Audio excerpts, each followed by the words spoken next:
بسم اللہ الرحمن الرحیم۔ اللهم صل على سيدنا ومولانا محمد افضل صلواتك بعدد معلوماتك وبارك وسلم وصل عليه۔ بسم اللہ الرحمن الرحیم۔ عزیز طلباء کرام، امید ہے کہ انشاءاللہ العزیز آپ سب خیر و عافیت کے ساتھ ہوں گے۔ اللہ جل شانہ کے فضل و کرم سے ایک مرتبہ پھر جامع السنن الترمذی جلد ثانی ابواب البر والصلۃ عن رسول اللہ صلی اللہ علیہ وسلم کے ایک اور درس کے ساتھ آپ کی خدمت میں حاضر ہونے کا موقع ملا بحمد اللہ تعالی۔ آج ہمارا سبق نمبر 84 ہے، تو بڑھتے ہیں اپنے سبق کی طرف۔ باب ما جاء فی التواضع، یہ باب ہے عاجزی اختیار کرنے، تواضع کرنے کے بیان میں۔ وبه قال حدثنا قتيبة قال حدثنا عبد العزيز بن محمد عن العلاء بن عبد الرحمن عن أبيه عن أبي هريرة رضي الله تعالى عنه۔ ہمیں روایت کی قتیبہ نے، انہوں نے عبد العزیز ابن محمد سے، انہوں نے علاء ابن عبد الرحمن سے، انہوں نے اپنے والد مکرم سے، اور انہوں نے حضرت ابو ہریرہ رضی اللہ تعالی عنہ سے روایت کی ان رسول اللہ صلی اللہ علیہ وسلم قال، ابو ہریرہ رضی اللہ تعالیٰ عنہ فرماتے ہیں کہ حضور نبی کریم صلی اللہ علیہ وسلم نے ارشاد فرمایا، ما نقصت صدقة من مال وما زاد اللہ رجلا بعفو الا عزا۔ صدقہ مال میں ذرہ بر کمی نہیں لاتا، اور اللہ تعالیٰ کسی آدمی کے لیے معافی کرنے کی وجہ سے، یعنی اپنے کسی بھائی مسلمان کو معاف کرنے کی وجہ سے، عزت اور شرافت کے سوا کچھ اور نہیں بڑھاتا۔ وما تواضع احد للہ الا رفعہ اللہ، اور جو بھی بندہ اللہ تعالیٰ کے لیے تواضع، عاجزی اختیار کرے تو اللہ تعالیٰ ضرور اس کو بلند کرے گا۔ وفی الباب عن عبد الرحمن بن عوف و ابن عباس و ابی کبشۃ الانماری۔ اس باب میں حضرت عبد الرحمن ابن عوف، عبداللہ ابن عباس اور ابو کبشہ انماری، و اسمہ، ان کا نام عمر ابن سعد رضی اللہ تعالی عنہ مجمعین سے روایات ہے۔ ھذا حدیث حسن صحیح، یہ حدیث حسن صحیح ہے۔ اس باب میں حضور نبی کریم صلی اللہ علیہ وسلم تواضع کی فضیلت ارشاد فرما رہے ہیں۔ تواضع یہ وضع یضع سے ماخوذ ہے۔ وضع اس کا اصل معنی کسی چیز کو نیچے رکھنا، اس کی ضد رفع ہے، اونچا کرنے کے معنی میں، اٹھانے کے معنی میں۔ تو تواضع سے مراد اپنے آپ کو نیچا کرنا، اپنے نفس کو دبانا، تذلل، عاجزی اختیار کرنا۔ ہر عمل کے لیے کچھ خواص اور اثرات ہوتے ہیں۔ بعض عمل کا اثر اس کی ضد کی شکل میں ظاہر ہوتا ہے، تو تواضع بھی ایک ایسا عمل ہے کہ اس کا اثر بالکل اس کی ضد کی شکل میں ظاہر ہوتا ہے۔ یعنی جو آدمی اپنے آپ کو پست اور نیچے کرتا ہے، تذلل اور عاجزی اختیار کرتا ہے، تو اللہ تعالیٰ اس کو بلند کر دیتا ہے، اس کی عزت بڑھا دیتا ہے۔ اور اس کے برعکس جو انسان تکبر کرتا ہے، اپنے آپ کو بڑا سمجھتا ہے، تو اللہ تعالیٰ اسے ذلیل اور پست کر دیتا ہے۔ پستی سے سر بلند اور سرکشی سے پست، اس راہ کے عجیب نشیب و فراز ہے۔ جو شاعر نے کہا ہے کیا ہی زبردست ہے۔ پستی سے سر بلند اور سرکشی سے پست، اس راہ کے عجیب نشیب و فراز ہے۔ حدیث مبارک میں بھی آپ صلی اللہ علیہ وسلم نے ایک دوسری جگہ ارشاد فرمایا ہے، من تواضع للہ رفعہ اللہ ومن تکبر وضعہ اللہ۔ جو تواضع اختیار کرے گا تو اس کو اللہ جل شانہ بلند بالا کر دے گا، اور جو تکبر کرے تو اللہ تعالیٰ اسے پست اور ذلیل کر دے گا۔ تو اس کا اثر اس کے ضد میں وہ ظاہر ہوتا ہے۔ اسی طرح حج کرنے میں اگر ہم دیکھیں تو بظاہر ہمارا بہت سارا مال خرچ ہوتا ہے، خاص کر آج کل کے حساب سے اگر ہم دیکھیں لاکھوں روپے وہ صرف اس کے انتظامات وغیرہ کرنے میں، ٹکٹ اور یہ سارا سب کچھ کرنے میں ہو جاتا ہے۔ بدنی تھکان وہ الگ سے ہے۔ تو اس کے ظاہر کے مطابق تو اس کا اثر یہ ہونا چاہیے تھا کہ حج کرنے سے آدمی فقیر بن جاتا، لیکن حج فقیری کو ختم کر دیتا ہے، حدیث مبارک میں آتا ہے۔ تو اس ظاہری اثر کے خلاف اس کا اثر یہ ظاہر ہوتا ہے کہ حج کرنے سے آدمی مالدار بن جاتا ہے۔ اسی طرح خیرات، صدقات، اس سے بظاہر ہمیں یہی دکھائی دیتا ہے کہ بھائی مال کم ہوا، اپنے مال میں سے کوئی بندہ کچھ دے دے تو ظاہر کسی زائد بادی النظر میں تو یہی دکھائی دے گا کہ بھائی اس سے کچھ مال چلا گیا، لیکن حقیقت میں اللہ تعالیٰ اس میں برکت ڈال دیتے ہیں، اس کی وجہ سے اس کا جو باقی مال ہوتا ہے اس میں مزید اللہ تعالیٰ برکت وہ پیدا کر دیتے ہیں۔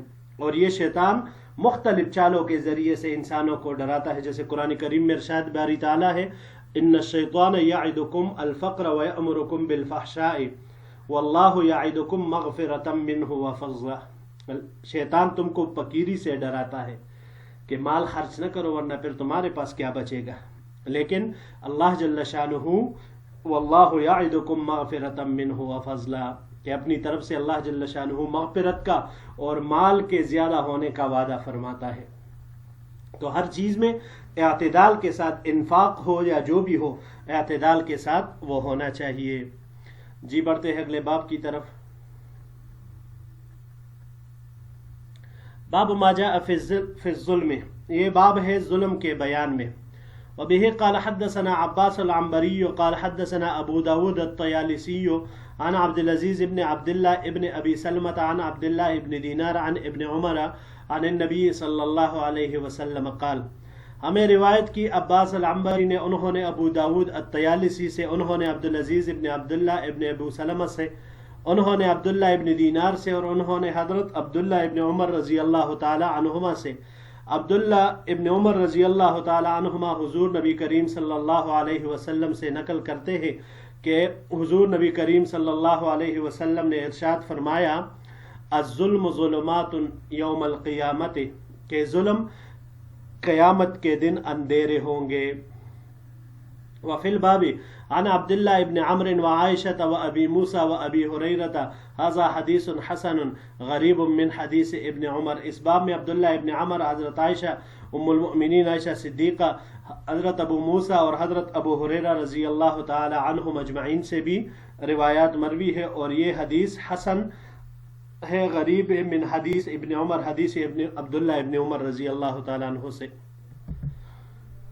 ظلم اس کا لغوی معنی آتا ہے وضع الشیء فی غیر موضعہ المختص بہ، یعنی کسی چیز کا اپنے موضع اور محل مخصوص کے علاوہ دوسری جگہ پر رکھنا۔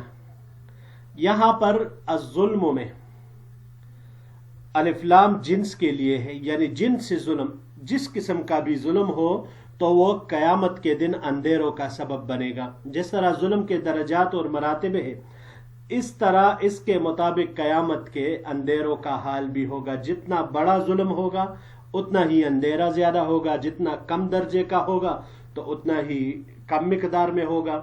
جیسے شرک کے متعلق قرآن کریم میں ارشاد باری تعالیٰ ہے، ان الشرک لظلم عظیم، اس کو ظلم عظیم قرار دیا، تو لہٰذا مشرکین کے لیے سب سے بڑا اندھیرا ہوگا۔ پھر چھوٹے مظالم جو اس سے درجے مرتبے میں کم ہوں گے تو ان کے لیے ان کے حساب سے وہ اندھیرے ہوں گے۔ تو یہاں پر الظلم میں الف لام جنس کے لیے ہے، مراد جنس ظلم ہے، ہر قسم کے ظلم کو یہ شامل ہے۔